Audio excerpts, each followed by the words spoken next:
हरे कृष्ण। ओम अज्ञानतिमिरान्धस्य ज्ञानाञ्जनशलाकया चक्षुरुन्मीलितं येन तस्मै श्रीगुरवे नमः।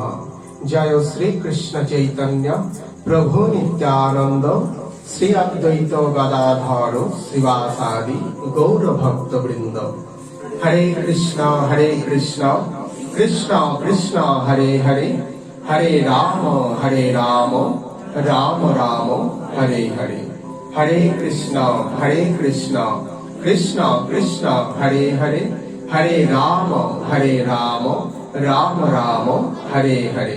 हरे कृष्ण कृष्ण कृष्ण हरे हरे, हरे राम राम राम हरे हरे। सकल के दंडवत प्रणाम। हरे कृष्ण।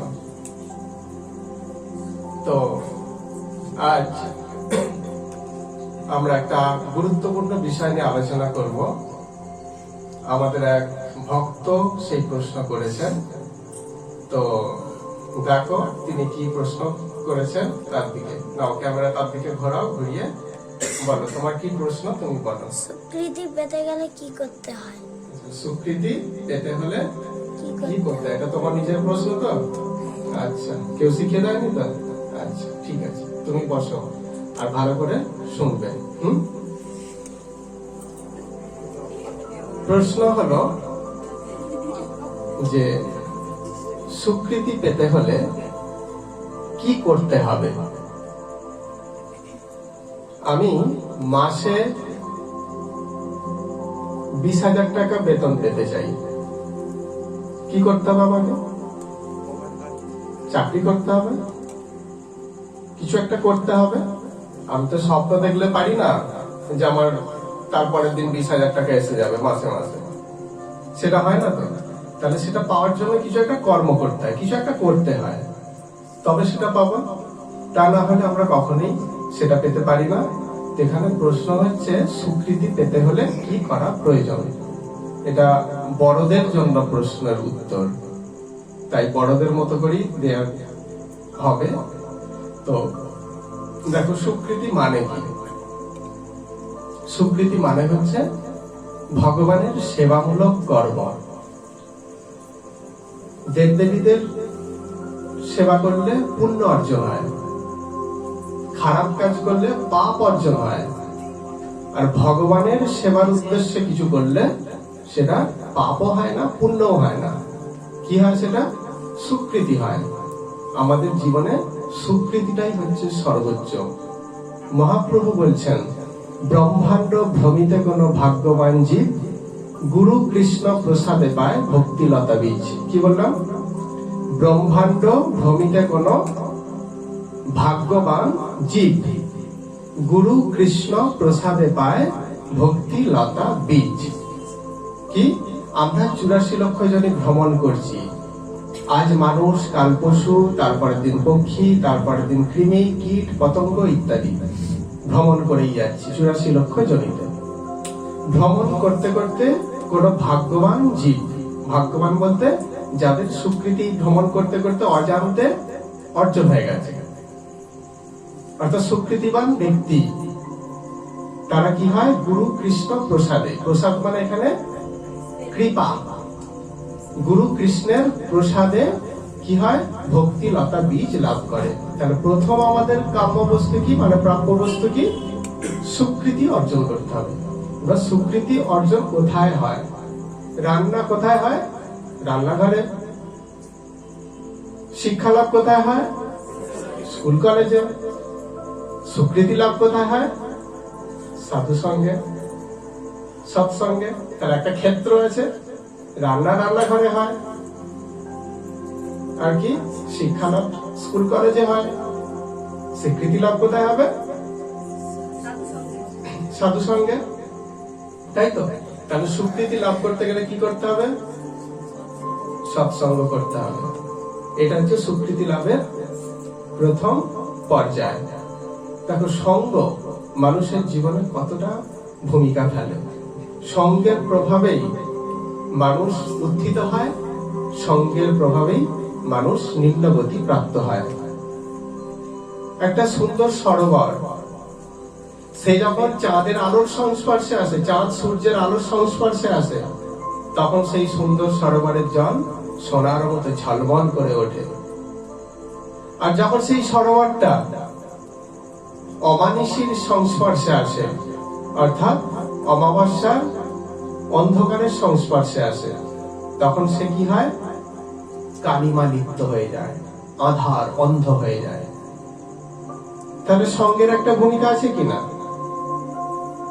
আবার দেখো, বৃষ্টি পড়ছে, আকাশ থেকে বৃষ্টির জল পড়ছে, সব বৃষ্টির জলই শুদ্ধ, হ্যাঁ কিনা? শুদ্ধ।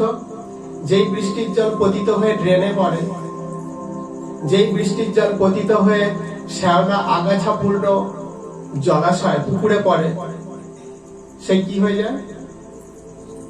সেও শ্যাওলা আগাছা পূর্ণ হয়ে যায়, সেও ড্রেনের জলের সঙ্গে মিশে গিয়ে মলিন হয়ে যায়। যেই বৃষ্টির ফোঁটা গঙ্গায় পড়ে, সে কি হয়? গঙ্গা হয়ে যায়। তাকে আমরা বাড়িতে এনে ভগবানের চরণে নিবেদন করি। তাহলে সঙ্গের একটা ভূমিকা আছে কিনা? সেই জন্য মহাপ্রভু কি বলছেন?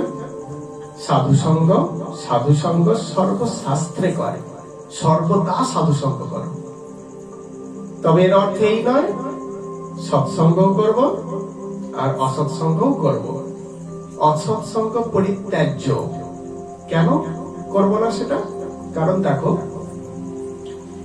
এক বালতি জলটাকে যদি মিষ্টি করতে চাও, কি করতে হবে? তোমাকে প্রচুর পরিমাণে চিনি ঢালতে হবে, চিনি দিতে হবে তো সেই এক বালতি জলে। কিন্তু এক বালতি জলকে যদি তুমি বিষাক্ত করতে চাও, কেবলমাত্র এক ফোঁটা বিষ দিয়ে দাও, সমগ্র জলটা বিষাক্ত হয়ে যাবে।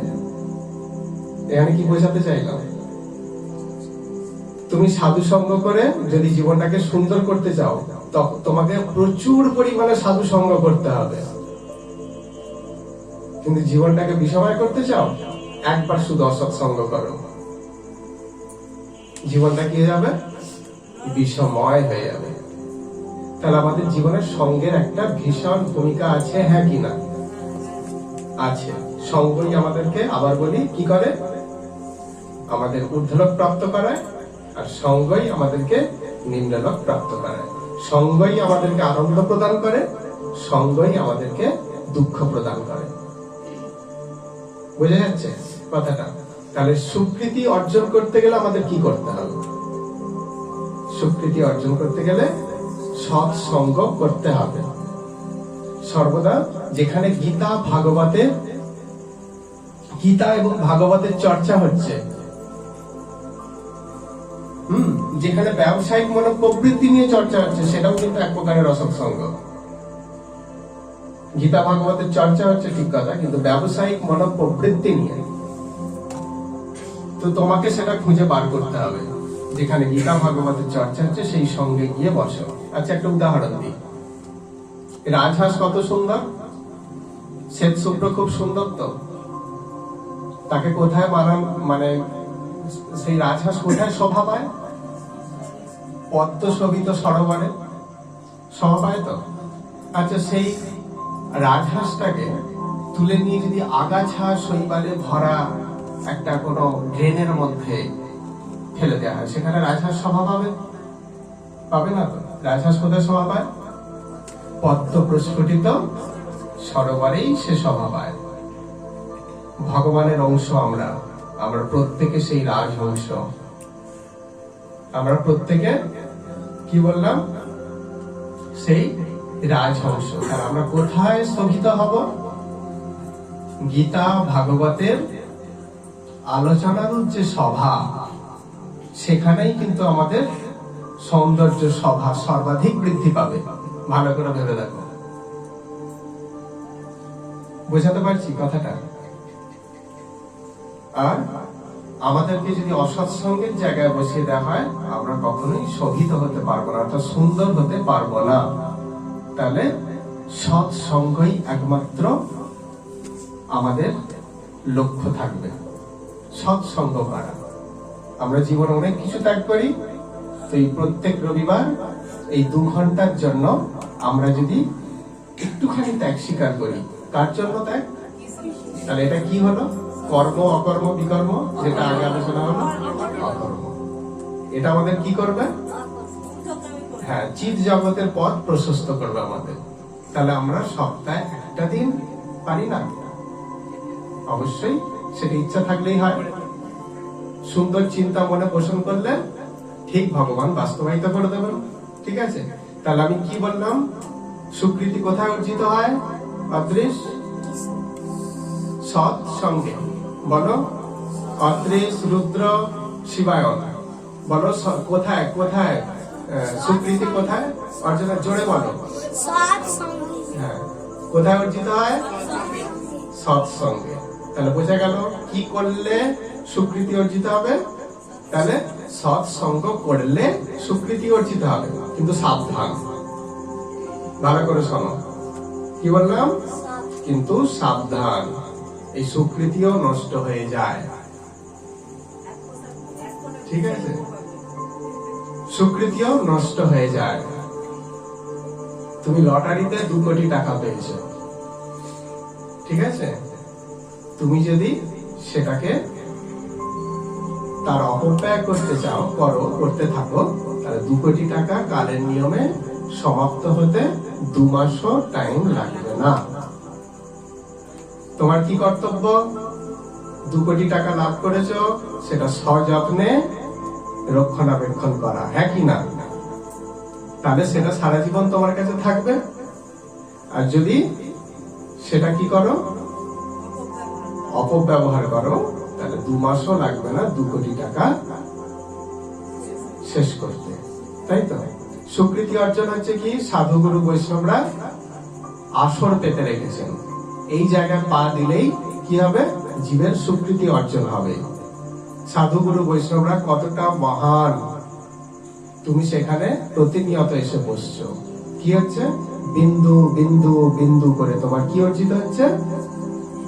স্বীকৃতি অর্জন হচ্ছে।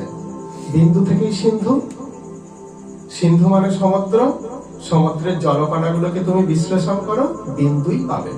সে বিন্দু বিন্দু জলকণাগুলো মিলিত হয়ে তবেই তো মহাসমুদ্র সৃষ্টি হয়েছে। ঠিক সেই রকম জীব অনন্ত কাল ধরে বিন্দু বিন্দু বিন্দু স্বীকৃতি অর্জন করতে করতে করতে একদিন ভক্তিলতা বীজ লাভ করে। কিন্তু এই স্বীকৃতি নষ্ট হতে বেশি টাইম লাগে না। ভগবান শ্রীকৃষ্ণ তিনি ভাগবতের 11, 19, 21 নম্বর শ্লোকে বলছেন, মদ ভক্ত পূজাবধিকা, আমার থেকে আমার ভক্তের পূজা শ্রেষ্ঠ। ভগবান তার ভক্তকে কতটা ভালোবাসে? কি বলছে? আমার থেকেও আমার ভক্তের পূজা শ্রেষ্ঠ। কি বলছেন? মদ ভক্ত পূজাবধিকা,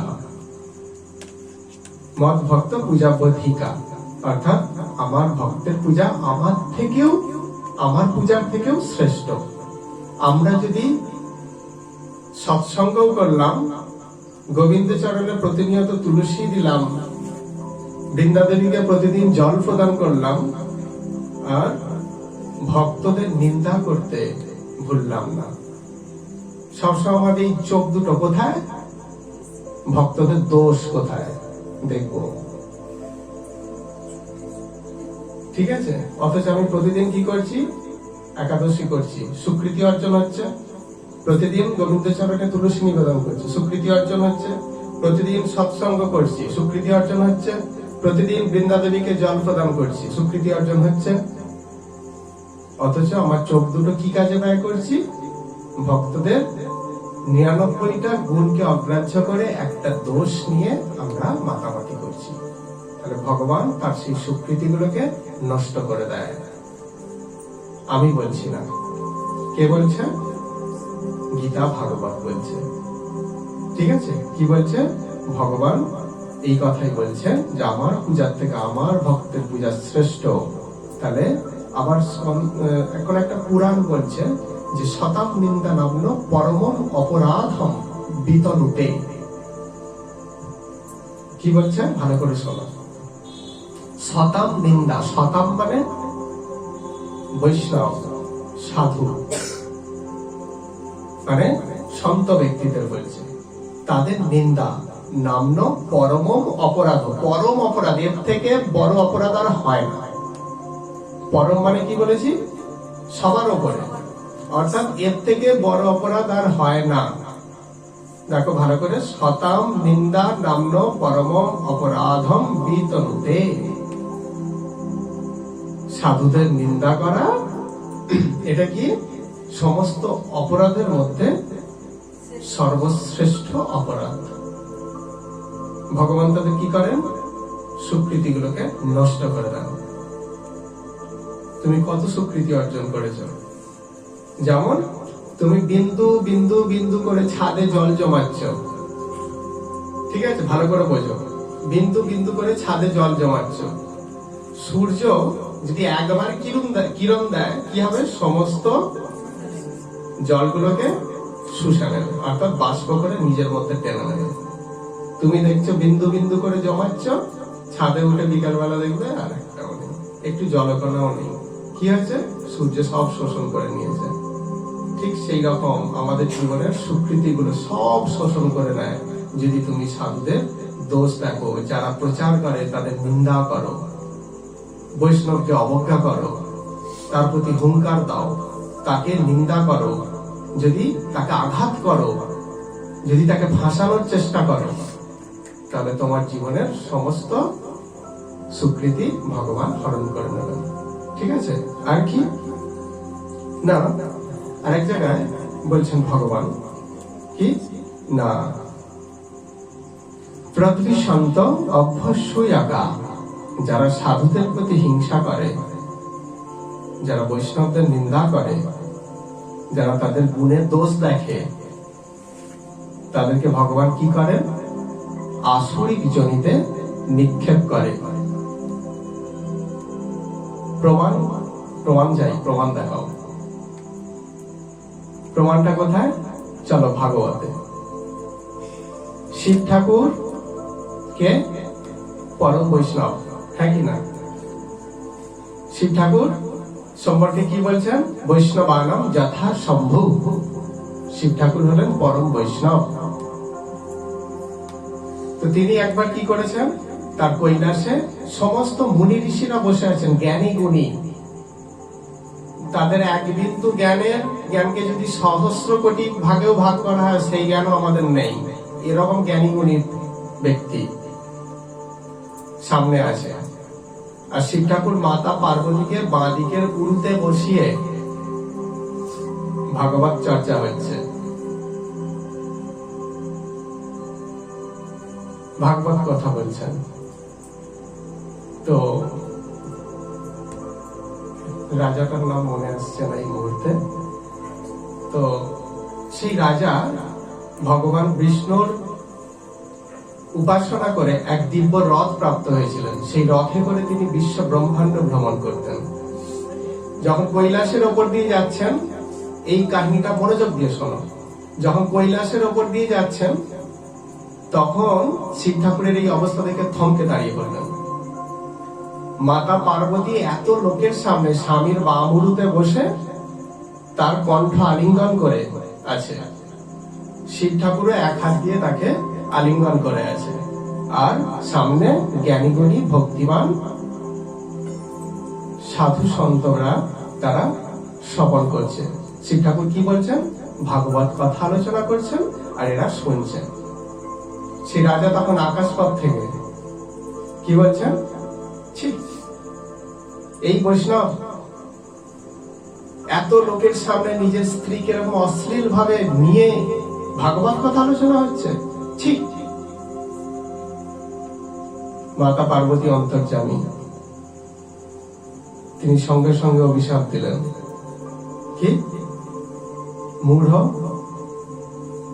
বৈষ্ণবের গুণে দোষ দেখিস, তার ভাবটা কি আমার ভাবটা কি, সে কোন ভাব নিয়ে আমাকে কোলে ধারণ করেছে আর আমি তাকে কোন ভাব নিয়ে আলিঙ্গন করে আছি। তোর প্রবৃত্তি অসুরের মতো, যা তুই অসুর কুলে জন্মাবে যা। পরবর্তীকালে কি হলো, বৃত্তাসুর হয়ে জন্মগ্রহণ করলো। বৈষ্ণব অপরাধ, বৈষ্ণবের যারা নিন্দা করে তাদেরকে ভগবান কোথায় জন্ম দেয়? অসুর কুলে। তাদের সমস্ত সুকৃতি নষ্ট করে দিয়ে অসুর কুলে জন্ম দেয়। একজন প্রকৃত বৈষ্ণব যদি তিনি হন, বৈষ্ণব নিন্দা থেকে সাবধান। এখানে বারবার ভগবান বলে দিচ্ছেন বিভিন্ন পুরাণে, শতাম নিন্দা নাম্ন পরমম অপরাধ বিতনুতে। বৈষ্ণবদের নিন্দা সর্বশ্রেষ্ঠ অপরাধ, এর থেকে আর বড় অপরাধ হয় না। বৈষ্ণবের ভাব বোঝা মুশকিল।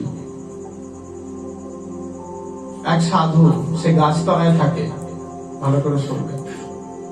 এক সাধু, সে গাছতলায় থাকে, গাছতলাতেই ভগবানের সেবা দেয়, ভগবানের আরাধনা করে, ভগবানের জন্য রুটি তৈরি করছে। সাধু, সে গাছতলা থাকে, তারা সংসারে কি থাকতে পারে? এই হাতে করে চাবড়ে চাবড়ে রুটি হচ্ছে, রুটি হয়েছে, রুটি করে একটা করে করছে আর একটা রাখছে পাত্রে। এক কুকুর এসে,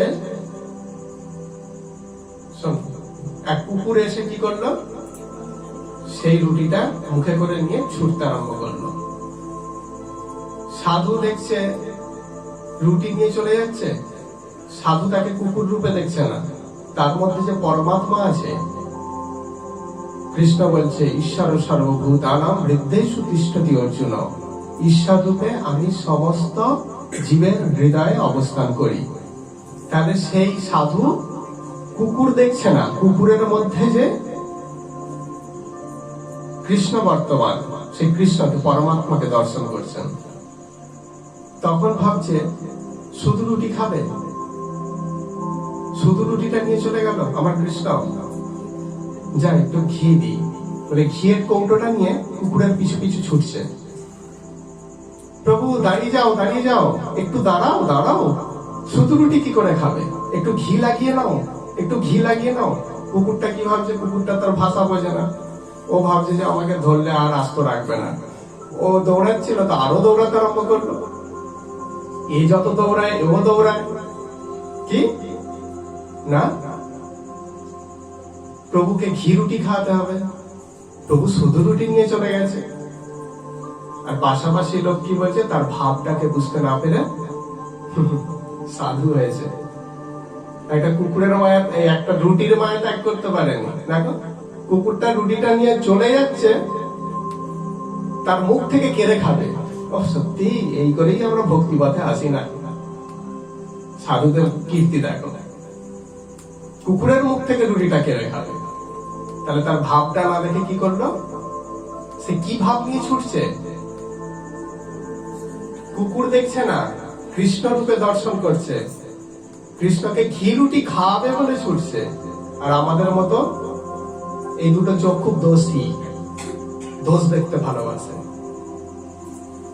কি বলবো, এই মানে খারাপ চোখ দুটো কি করছে, কি দেখছে, উল্টো দেখছে। এগুলো কি হয়ে যায়, বৈষ্ণব অপরাধ হয়ে যায়। বৈষ্ণব কোন দৃষ্টিভঙ্গি নিয়ে কি কাজ করছে সেটাকে তাকে জিজ্ঞাসা করো। আচ্ছা, তোমার এই আচরণটা আমি ভুল দেখলাম, আমার মনে হলো, একটু আমাকে বুঝিয়ে বলুন। ঠিক আছে, তার কাছ থেকে জেনে নাও। কিন্তু কখনোই নিজের মন গড়া হবে তার নিন্দা বা তাকে বক্র দৃষ্টিতে দেখা, এটা বন্ধ করতে হবে, কখনোই দেখবে না। তাহলে কি হবে, আমাদের জীবনের সমস্ত সুকৃতি গুলো আস্তে আস্তে আস্তে আস্তে করে বিনষ্ট হয়ে যাবে। তাহলে বোঝা গেল। তাহলে এখানে অদৃশ্য আমাদের প্রশ্ন করেছিল যে সুকৃতি কিভাবে লাভ করা হয়। উত্তর কি হলো, উত্তর হলো সৎসঙ্গের মাধ্যমে সর্বাধিক সুকৃতি অর্জন করা যায়। আর সুকৃতি অর্জন করা গেলেও তাকে বিনষ্ট করে দেয় কে, ভগবান। তাই তো, কিভাবে সেটাও আমরা আলোচনা করলাম। তাহলে একটা প্রশ্নের দুটো পার্ট, সুকৃতি কিভাবে অর্জন হয় এবং কিভাবে তা নষ্ট হয়ে যেতে পারে। তাই আমাদের কি করতে হবে, আমরা এত কষ্ট করে সুকৃতি অর্জন করছি, তাহলে আমাদের সেটাকে সংরক্ষণ করে রাখা দরকার। তো আমি সারা জীবনে কতবার লটারি কেটেছি, কেটে এই আমি 2 কোটি টাকা পেয়েছি, তাহলে আমার কর্তব্য কি? কর্তব্য সেই টাকার যথার্থ সংরক্ষণ করা, যাতে চুরি না হয়ে যায়, যাতে নোটগুলো উই পোকা না লেগে যায়, তাই তো? উচিত তো? তাহলে আমরা এত কষ্ট করে স্বীকৃতি অর্জন করছি, আমাদেরকেও খেয়াল রাখতে হবে যেন সেগুলো নষ্ট করে না ফেলি আমরা আমাদের নিজেদের দোষে। বোঝা গেল? আজকে আমাদের 6 বছরের শিশু অদৃষ্টকে ভীষণ ভীষণ ভাবে আমরা ধন্যবাদ দেবো এবং রাধারানীর কাছে আমরা প্রার্থনাও করব যে তিনি যেন দুহাত ভরে তার জীবনে পরম মঙ্গল বর্ষণ করেন। কারণ কি, এই ছোট্ট শিশুটার মধ্য দিয়ে আমরা জানতে পারলাম এত বড় একটা তত্ত্ব কথা, তাই তো? আচ্ছা, হরে কৃষ্ণ। আজকে আমরা এখানে বিশ্রাম দেব। হরে কৃষ্ণ। সকলকে ধন্যবাদ, প্রণাম। বাঞ্ছা কল্পতরুভ্যশ্চ কৃপা সিন্ধুভ্য এব চ পতিতানাং পাবনেভ্যো বৈষ্ণবেভ্যো নমো নমঃ। হরে কৃষ্ণ।